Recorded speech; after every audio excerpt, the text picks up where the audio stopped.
Good morning, Davao de Oro State College main campus. I'm Angel, I am Wilmar. and this is Golden Cornucopia at your service. So as part of our Hopeless Romantic series, we will ask some students about Kung sila gusto madawat karong Valentine's Day. because what if there was a someone out there who will give them what they want on February 14th. So, what are we waiting for? Let's do it. If by chance nga naimuhatag sa ako ka na something sa Valentine's, siguro is mas better kung makadawat ko na chocolates or gamit nga, pero pwede ma-treasure na ako. Siyempre, treasure mo na ako na pag-make na ako na treasure mo na ako. Ang gusto madawat karong Valentine's kada chocolate that flower. Gusto nang madawat sa Valentine's kay Sia. Gusto rin madawat karong Valentine's. White rose. Pwede ka lang. Ako gusto madawat karong Valentine's Day kay letter.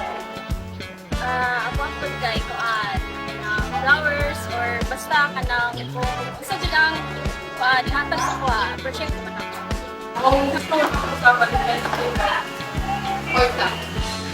Ang gusto ko daw gusto lang po madawat karong Valentine's Day. Ang gusto madawat sa Valentine's Day. Charot. Ikaw. Then sa kuha, actually wala magpaghandong kung napoy madawat kasi sa kuha is magpaabot lang. Hey. Okay ba? No.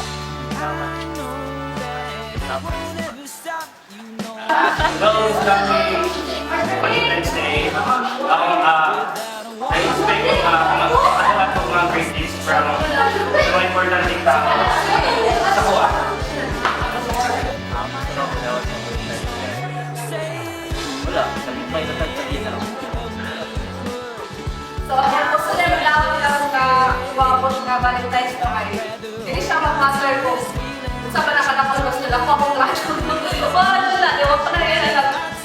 Kulay, flower, basta. Rato na sa website ako.